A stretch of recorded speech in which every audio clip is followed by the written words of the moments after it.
روز یکشنبه ششم ینور در ایالت غربی گوجرات هندوستان بیش از 90 جفت مسلمان با هم پیمان صداقت کردند و به طور دست جمعی مراسم عقد نکاح برپا کردند. در این چاره‌بینی با تنتنه دختران یتیم و بی پدر مسلمان از قشرهای کمبیزاتی اهالی گوجرات شوهر پیدا کردند. سرپرستان مراسم یکی از بهترین تالارها را در اختیار دامادها و عروسان گذاشتند و بهترین کاشانه ها با آرایش خاص عروسها را حسن بخشیدند. همه چیز خوب است. با ما بهترین لباس و پایافزال تحفه کردند.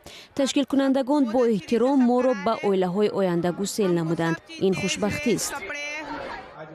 تشکیل کنندگان چاره‌بینی محتشم امید دارند که همایش خانم‌های جوان با عائله‌هایشان به مشکلی صورت می‌گیرد.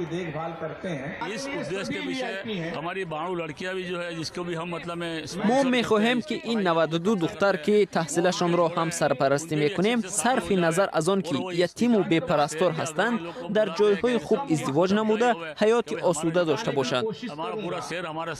در هندوستان مراسم دست جمعی عقد نکاح جوانان به ویژه جوانان از طبقه‌های کم بزاعت شهرت بیشتر و بیشتر کسب می‌کند، زیرا به این وسیله فشار مالی به والدان و سرپرستان عروس‌ها و دامادهای آینده کاهش می‌یابد.